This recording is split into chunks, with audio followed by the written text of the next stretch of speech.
అలా బ్రేక్ మీద వదిలేస్తే సరిపోద్ది. ఆ స్పీడ్ కాన్స్టెంట్గా అలాగే పోతూ ఉంటుంది.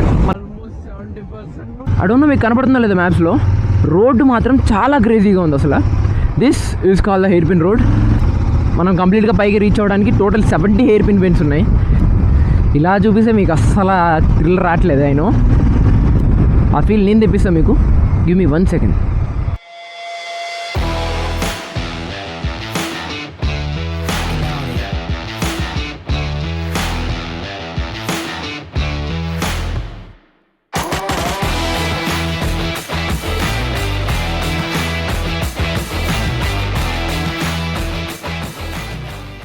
Okay, good morning, welcome back to my channel. ఈరోజు కొత్త vlog. We're going to Kolli hills. Kolli hills తమిళనాడులో చాలా ఫేమస్ ప్లేస్. ఒక ఘాట్ సెక్షన్ ఉంటుంది అక్కడ, చాలా బాగుంటుంది. I'll show you in a bit. We have 3 bikes today. Number 1 నా GT650, ఇంకొకటి స్క్రామ్ 411, ఇంకొకటి HD అడ్వెంచర్. ఈ 3 బైక్స్లో వీ ఆర్ గోయింగ్ టుడే. ఈరోజు మనతో వీళ్ళు ఉన్నారు. Just say hi. మా అక్క, మా ఫ్రెండ్ బాలాజీ, మా బావ. ఈరోజు ముగ్గురం స్టార్ట్ అవుతున్నాం. So 3 bikes, 4 members. ఈ బ్లాగ్లో మీకు చాలా చూపించాలి. I have this cruise controller. Okay, let start. Already late అయిపోయింది. ఓకే, సో ఫస్ట్ మీకు కొల్లి హిల్స్ గురించి ఎక్స్ప్లెయిన్ చేస్తాను. కొల్లి హిల్స్ తమిళనాడులో నమ్మక్కల్ దగ్గర ఉన్న ఒక చిన్న ప్లేస్. దాని రోడ్స్గా చాలా ఫేమస్. మోస్ట్లీ తమిళనాడులో చూసే ఉంటారు ఆ రోడ్స్ ఎలా ఉంటాయో. And now we're going to experience that today. యాక్చువల్గా మేము అందరం చెన్నై నుంచి స్టార్ట్ అయ్యాం. 4:30కి స్టార్ట్ అయ్యాం. టైం 6:50 అవుతుంది. 6:30కి ఇక్కడికి రీచ్ అయిపోయాం. ఒక 170 కిలోమీటర్స్ క్రూజ్ చేసాం. చాలా చాలా ఫన్ రైడ్ యాక్చువల్గా. రోడ్స్ అయితే చాలా బాగున్నాయి. చెన్నై టు సేలం రోడ్ కాబట్టి చాలా బాగుంటుంది. మీరు మోస్ట్లీ ఏ ప్లేస్కి వెళ్ళాలన్నా చెన్నై నుంచి సేలం రోడ్లోనే వెళ్తారు, సేలం వైపే వెళ్తారు. సో ఆ రోడ్స్ చాలా బాగుంటాయి. అంటే దీనికన్నా బెటర్ ఇంత ముందు వరకు వచ్చిన రోడ్స్. సో రైడ్ అయితే చాలా పీస్ఫుల్గా అయిపోయింది. ఎవరు తగ్గలేదు, మొత్తం అందరం పోటాపోటీకి వచ్చేసాం మొత్తం. ఈ వీడియోలో మీకు చాలా ఎక్స్ప్లెయిన్ చేయాలి. ఈ మధ్య రైడ్లు ఎక్కువ చేస్తున్నాం కాబట్టి నాకు యూస్ఫుల్గా ఉంటుందని I bought this new product, cruise controller. అది జస్ట్ 500 రూపీస్ పడింది అంతే. కాకపోతే దాని చాలా బెనిఫిట్స్ ఉన్నాయి దానివల్ల. ఎప్పుడైనా లాంగ్ రైడ్స్ చేసేటప్పుడు మనకి ఈ లెఫ్ట్ హ్యాండ్కి చాలా గ్యాప్ దొరుకుతుంది ఫ్రీగా వదిలేయడానికి. మనం కొంచెం రెస్ట్ లాగా దొరుకుతుంది. కాకపోతే ఈ రైట్ హ్యాండ్కి ఎప్పుడు యాక్సలరేటర్ పైన ఉంటుంది. అది వదిలితే మనం స్పీడ్ గ్రాడ్యువల్గా తగ్గిపోతూ ఉంటుంది కాబట్టి ఖచ్చితంగా దాన్ని పట్టుకునే ఉండాల్సి వస్తుంది. సో ఈ రైట్ హ్యాండ్ కూడా కొంచెం బ్రేక్ ఇద్దామని చెప్పి I bought this new product. దీని వర్కింగ్ మెకానిజం చాలా సింపుల్గా ఉంటుంది, కాకపోతే కొంచెం కేర్ఫుల్గా ఉండాలి. రైట్ నౌ నేను ఇప్పుడు ఒక 100 మీద క్రూజ్ చేస్తున్నా. సపోజ్ ఈ స్పీడ్ని ఇలాగే లాక్ చేసేయాలంటే చాలా సింపుల్. జస్ట్ ఈ స్విచ్ని అలా బ్రేక్ మీద వదిలేస్తే సరిపోద్ది. ఆ స్పీడ్ కాన్స్టెంట్గా అలాగే పోతూ ఉంటుంది. మనం ఏం చేయనవసరం లేదు. యాక్సలరేటర్ మనం కంప్లీట్గా వదిలేయచ్చు, కానీ స్పీడ్ మాత్రం అదే మెయింటైన్ అవుతూ ఉంటుంది. అంటే 2 చేతులు వదిలేయాలని నేను చెప్పట్లేదు. బేసిక్గా ఈ చేతికి కొంచెం రెస్ట్ దొరుకుతుంది డెఫినెట్గా. మీరు లెఫ్ట్ హ్యాండ్ కొంచెం కంట్రోలింగ్కి వాడుకోవచ్చు, కానీ రైట్ హ్యాండ్కి మాత్రం చాలా బ్రేక్ దొరుకుతుంది. అంటే ఇది నార్మల్ ట్రాఫిక్స్లో అలాంటి వాటిలో యూస్ అవ్వదు, కానీ లాంగ్ రైడ్స్ మాత్రం చాలా హెల్ప్ అవుతుంది. అండ్ దాన్ని తీద్దాం అనుకుంటే చాలా సింపుల్. జస్ట్ మళ్ళీ అదే ఆ స్విచ్ని అలా పైకి అనేస్తే సరిపోద్ది.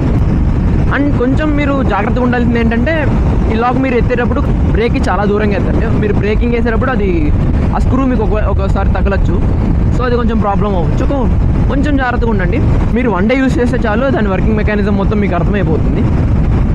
సో తీసుకున్న వెంటనే ట్రాఫిక్లో కాకుండా కొంచెం ఎక్కడైనా ఖాళీగా ఉన్న ప్లేస్లో మీరు కొంచెం దాన్ని ఎలా వర్క్ అవుతుందో తెలుసుకొని ఆ తర్వాత మీరు వాడితే కొంచెం బెటర్. దీని లింక్ కావాలంటే నేను డిస్క్రిప్షన్లో మెన్షన్ చేస్తాను. If you want you can purchase from there. ఇంకా 135 kilometres plus 45 kilometres, total 180 kilometres వెళ్ళాలి. ఒక ఘాట్ సెక్షన్ ఉంది కాబట్టి టోటల్ ఒక 2.5 hours అనుకున్నా. అండ్ బ్రేక్ఫాస్ట్కి 1 hour టైం ఇచ్చిన 3.5 hours టోటల్. 7 అంటే 10:30 కల్లా రీచ్ అయిపోతాం. చెన్నై నుంచి ఏదైనా ట్రిప్ మీరు వెళ్తుంటే like most of the trips like Ooty, Kodaikanal, ఇప్పుడు కొల్లి హిల్స్ అంత ఫేమస్ కాదు to be honest. Rameswaram, Thanjavur ఇలాంటి ప్లేసెస్ అన్నీ మోస్ట్లీ ఇదే రూట్లో వెళ్తాం. సేలం రూట్ చాలా బాగుంటుంది రోడ్స్ అయితే. అది and this is Scram 411. Himalayan తమ్ముడు కొడుకు మీరు ఏం కావాలంటే అది అనుకోవచ్చు. Pretty good bike. యాక్చువల్గా టూరింగ్కి చాలా బాగుంటుంది, ఎందుకంటే హ్యాండిల్ బార్ చాలా ఎలివేట్ అయి ఉంటుంది కాబట్టి మీరు సింపుల్గా జస్ట్ చాలా రిలాక్స్ పొజిషన్లో మీరు రైడ్ చేయొచ్చు. అదే కొంచెం అగ్రెసివ్ పొజిషన్ ఉంటుంది GT650. అది కెఫే రేసర్ కాబట్టి డెఫినెట్గా అలాగే ఉంటుంది. ఒక ప్రెటీ ఫనీ స్టోరీ ఉంది ఈ ప్రాబ్లం వల్లే, ఈ హైట్ డిఫరెన్స్ వల్లే. సో ఏమైందంటే రెడ్ రోస్టర్ కొనడానికి ఒక almost 70% money.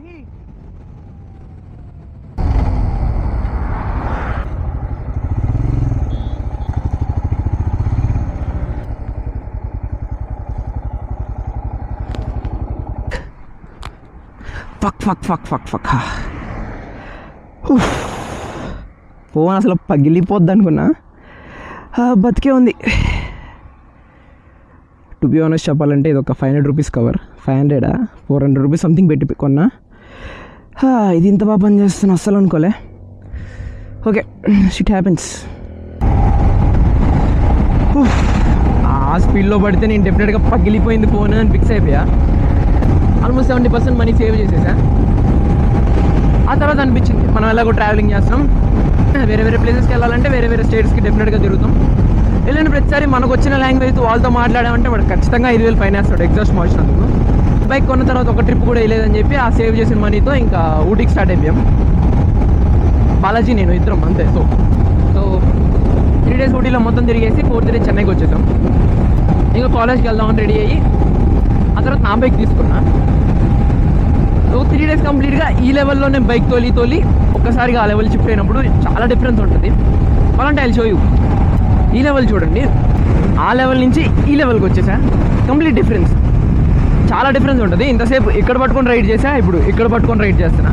So complete aggressive position ఇది. ఇలా బెండ్ చేసి డ్రైవ్ చేస్తుంటే కొంచెం ఒక అడ్రిలిన్ రష్ అనుకోండి, కొంచెం థీట్ అనుకోండి.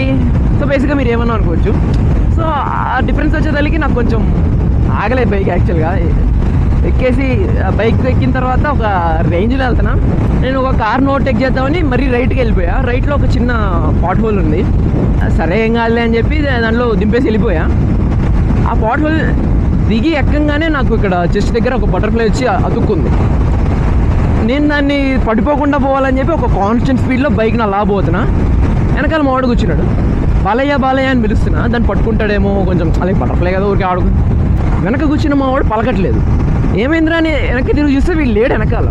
నేను ఒక ఆల్మోస్ట్ ఒక 100 meters పైనే వచ్చేసాను. వాడు పడిపోయిన చోటు నుంచి, అంటే ఆ బాటిల్లో దింపి ఎక్కించా అని చెప్పే కదా, అప్పుడు పడిపోయాడంట. బైక్ రిటర్న్ తీసుకొని వాడి దగ్గరికి వెళ్దామని వెళ్తుంటే ఒక కారు నన్ను చూసి వాడు పడిపోతే నువ్వేంట్రా నీ పాటికి వెళ్ళిపోతున్నావు అన్నట్టు లుక్ ఇచ్చాను నాకు. నేను ఫాస్ట్కి వెళ్ళి చూస్తే వాడు కింద నేల మీద పడుకొని తొలుతూ ఉన్నాడు. నాకు పక్క నవ్వు వస్తుంది, కాకపోతే కింద పడ్డాడు కదా అని చెప్పి నవ్వు కంట్రోల్ చేసుకొని వాడిని లేపి మళ్ళీ రూమ్కి తీసుకెళ్ళి, ఆ పెద్ద డ్యామేజ్ ఏం కాలే, ఒక చిన్న దెబ్బ తగిలిన చేతికి అంతే. అది క్లీన్ చేసేసి కాలేజ్కి వెళ్ళిపోయాం. అంటే పెద్ద డ్యామేజ్ ఏం జరగలేదు. కాకపోతే ఆ తర్వాత నుంచి ఈ స్టోరీ ఎప్పుడైనా మా ఫ్రెండ్స్కి చెప్తే నా బైక్ ఎక్కడానికి భయపడతారు వాళ్ళు. సో బ్రేక్ఫాస్ట్ కూడా కంప్లీట్ అయిపోయింది. We're just 30 kilometers away from Kolli hills. Actually మీరు కొల్లి హిల్స్కి రావాలంటే చాలా రూట్స్ ఉన్నాయి, కానీ ఈ హెయిర్ పిన్ బెండ్స్ ఉన్న రోడ్డు కావాలంటే మాత్రం మీరు ఇటువైపే రావాలి డెఫినెట్గా. ఒకటి మీకు డైరెక్ట్ చెన్నై నుంచి కొల్లి హిల్స్ అని సెర్చ్ చేస్తే మీకు గూగుల్లో చూపించే మ్యాప్ డైరెక్ట్ చూపిస్తుంది. దాంట్లో ఈ హెయిర్ పిన్ బెండ్స్ ఉండవు. బెండ్స్ ఉంటాయి, కాకపోతే ఘాట్ సెక్షన్ ఉంటుంది. కాకపోతే మీరు ఎక్స్పీరియన్స్ చేయాల్సింది ఆ రోడ్ అయితే కాదు. ఆ రోడ్డుకి మీరు ఆ రోడ్లో నుంచి మీరు వెళ్ళాలి అంటే మీరు ఫస్ట్ బెల్గురిచికి రావాలి. మీరు డైరెక్ట్గా లైక్ కొల్లి హిల్స్ దగ్గర ఉన్నప్పుడు బెల్గురిచి అని సెర్చ్ చేసి బెల్గురిచికి రీచ్ అయిపోయిన తర్వాత బెల్గురిచి నుంచి మీరు కొల్లి హిల్స్ సెర్చ్ చేస్తే ఆ వచ్చే రూట్ చాలా బాగుంటుంది. ఇప్పుడు నేను అదే రూట్లో వెళ్తున్నా. కావాలంటే మీకు స్క్రీన్ షాట్ అక్కడ మెన్షన్ చేస్తాను, అది చూడండి. లేకపోతే ఇఫ్ పాసిబుల్ నేను ఆ రూట్ మ్యాప్ మొత్తం డిస్క్రిప్షన్లో మెన్షన్ చేయడానికి ట్రై చేస్తాను. సో ఈ రూట్ మాత్రం మిస్ అవ్వకండి. ఇంకా సేపట్లో ఘాట్ సెక్షన్ కంప్లీట్గా స్టార్ట్ అవుతుంది కాబట్టి we can go more than like 40-50. అడోనో మీకు కనపడుతుందా లేదా మ్యాప్స్లో. రోడ్డు మాత్రం చాలా క్రేజీగా ఉంది అసలు. This is called the hair pin road. మీరు కొల్లి హిల్స్ వస్తే మాత్రం ఖచ్చితంగా ఇదే రోడ్లో రండి, లేకపోతే కొల్లి హిల్స్ అసలు వచ్చి వేస్ట్. మీరు క్రేజీ అసలు. ఈ రోడ్డు మొత్తం చూస్తుంటేనే నాకు కంప్లీట్ చేయాలని లేదు, to be honest. Number 10, we're crossing number 10. So ఇలా 70 హెయిర్ పిన్ బెండ్స్ మనం కంప్లీట్గా పైకి రీచ్ అవ్వడానికి టోటల్ 70 హెయిర్ పిన్ బెండ్స్ ఉన్నాయి. వి జస్ట్ క్రాస్ 10 అంతే, ఇంకా 60 మోర్. రోడ్ అయితే మాత్రం క్రేజీ ఉంది అసలు. ఇలా చూపిస్తే మీకు అస్సలు థ్రిల్ రావట్లేదు. అయినో ఆ ఫీల్ నేను తెప్పిస్తాను మీకు. Give me 1 second.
And right know where 1000 meters above sea level.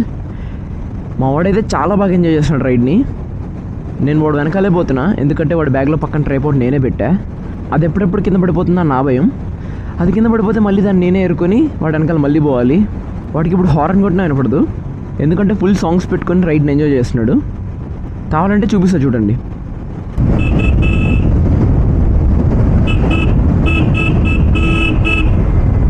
వాడికి ఇప్పుడు అసలు కొంచెం కూడా వినపట్లే. వాడి మైండ్ అంతా ఇప్పుడు నేచర్ కంట్రోల్లో ఉంది, అంత బాగా ఎంజాయ్ చేస్తున్నాడు రైడ్ని. Right now we're crossing the 70th hairpin bend, which is the last one. ఇంకా ఒక 70 ఉంటే బాగుండు అనిపిస్తుంది. రైడ్ అయితే నేను చాలా బాగా ఎంజాయ్ చేశా.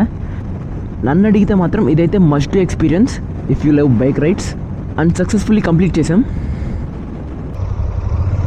So all done guys, we're done for the day. ఇంకా రూమ్కి వెళ్ళి చెక్ ఇన్ అయిపోయి ఈరోజు కొల్లి హిల్స్ ఎక్స్ప్లోర్ చేయాలి. And tomorrow we're going to Yercaud. Yercaud కూడా చాలా బాగుంటుంది. And I will try to do moto vlog for that also. ఇంకా ఆ వీడియో కూడా మీరు మిస్ అవ్వకూడదు అంటే please do subscribe. And thank you very much for watching till the end. And I'm Tej signing off.